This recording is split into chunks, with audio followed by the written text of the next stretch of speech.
ಕಲಬುರಗಿ ಉಸ್ತುವಾರಿ ಸಚಿವ ಪ್ರಿಯಾಂಕ್ ಖರ್ಗೆ ಅವರು ಪ್ರವಾಸೋದ್ಯಮವನ್ನು ಉತ್ತೇಜಿಸುವ ನಿಟ್ಟಿನಲ್ಲಿ ಜಂಗಲ್ ಸಫಾರಿ ವಾಹನಗಳು ಹಾಗೂ ಬೋಟಿಂಗ್ ದೋಣಿಗಳಿಗೆ ಚಾಲನೆ ನೀಡಿದರು.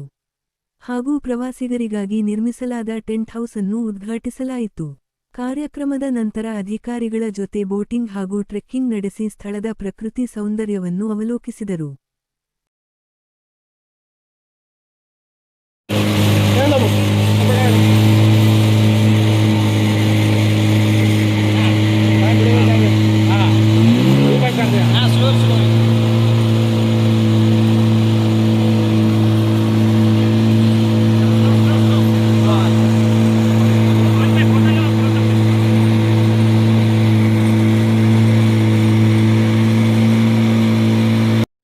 ಬರ್ತಕ್ಕಂಥ ಈ ಒಂದು ಪ್ರದೇಶವನ್ನ ಕೂಡ ನಾವು ಅಭಿವೃದ್ಧಿ ಮಾಡಲಿಕ್ಕೆ ನಾವು ಒಂದು ಡೈರೆಕ್ಷನ್ ಹಾಕೊಂಡಿದ್ದೀವಿ.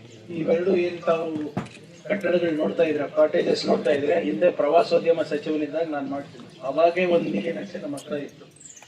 ಆದರೆ ಬದಲಾದಂಥ ನಿಯಮಗಳ ಪರಿಸರದ ನಿಯಮಗಳ ಅನುಸಾರವಾಗಿ ನಾವು ಪ್ಲಾನ್ ಅನ್ನ ಚೇಂಜ್ ಮಾಡಬೇಕು. ನಿಮ್ಗೆ ಗೊತ್ತಿರೋ ಹಾಗೆ ಎನ್ವೈರ್ಮೆಂಟಲ್ ಕ್ಲಿಯರೆನ್ಸ್ ಸಿಗೋದು ಬಹಳ ಕಷ್ಟ. ನಾವು ಎಲ್ಲ ಕಡೆ ಮಾತನಾಡಿ ಇವತ್ತು ಇಲ್ಲಿ ಒಂದು ಜಂಗಲ್ ಲಾಜಸ್ ರಿಸಾರ್ಟ್ ಮಾಡ್ಬೋದಾ ಅಂತ ಕೂಡ ಒಂದು ಪ್ರಸ್ತಾವನೆಯನ್ನ ನಾವು ಪ್ರಯತ್ನ ಮಾಡ್ತಾ ಇದ್ದೀವಿ. ನೀವು ನೋಡಿದಾಗೆ ನಮಗೆ ಪ್ರಕೃತಿಯ ಆಶೀರ್ವಾದ ಇದೆ. ನಮಗೆ ಇಚ್ಛಾಶಕ್ತಿಯ ಕೊರತೆ ಏನಿತ್ತು ಅದನ್ನು ಕೂಡ ಈ ಸರ್ಕಾರದಲ್ಲಿ ಸಂಪೂರ್ಣವಾಗಿ ತೆಗೆದುಹಾಕ್ಬಿಟ್ಟಿದೆ. ರಾಜಕೀಯ ಇಚ್ಛಾಶಕ್ತಿ ಇರಬೇಕಾಗಿತ್ತು, ಅದನ್ನು ನಾವು ಈ ಸರಿ ತೋರಿಸಿದ್ದೀವಿ. ಆದ್ರಿಂದ ಇವತ್ತು ಬೋಟ್ ಸಫಾರಿ ಇರ್ಬೋದು, ನಿಮ್ಮ ಜೀಪ್ ಸಫಾರಿ ಇರ್ಬೋದು, ಮತ್ತು ಮುಂಬರುವ ದಿನಗಳಲ್ಲಿ ಬಹುಶಃ ಅಡ್ವೆಂಚರ್ ವಾಟರ್ ಸ್ಪೋರ್ಟ್ಸ್ ಇರ್ಬೋದು, ಮತ್ತು ಟ್ರೆಕ್ಕಿಂಗ್ ಇರ್ಬೋದು, ರಾಷ್ಟ್ರೀಯ ಮತ್ತು ರಾಜ್ಯ ಮಟ್ಟದಲ್ಲಿ ಯಾವ ರೀತಿ ಇದಕ್ಕೆ ನಾವು ಎನ್ಕರೇಜ್ ಮಾಡ್ಬೋದು ಅಂತ ಕೂಡ ನಾವು ಈಗ ನೋಡ್ತಾ ಇದ್ದೀವಿ. ಇವತ್ತೇನು ಪ್ರಾಯೋಗಿಕವಾಗಿ ಇವತ್ತು ನಾವು ಒಂದು ಟೆಸ್ಟ್ ರನ್ನನ್ನು ಈಗಾಗಲೇ ಒಂದು ವಾರದಿಂದ ನಾವು ಮಾಡಿದ್ದೇವೆ.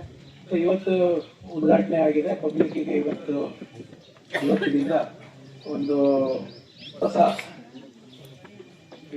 ಪ್ರದೇಶ, ಒಂದು ಪ್ರವಾಸೋದ್ಯಮದ ಸ್ಥಳ ಸಿಗ್ತಾ ಇದೆ ನಮ್ಮ ಕಲಬುರಗಿ ಜೊತೆ.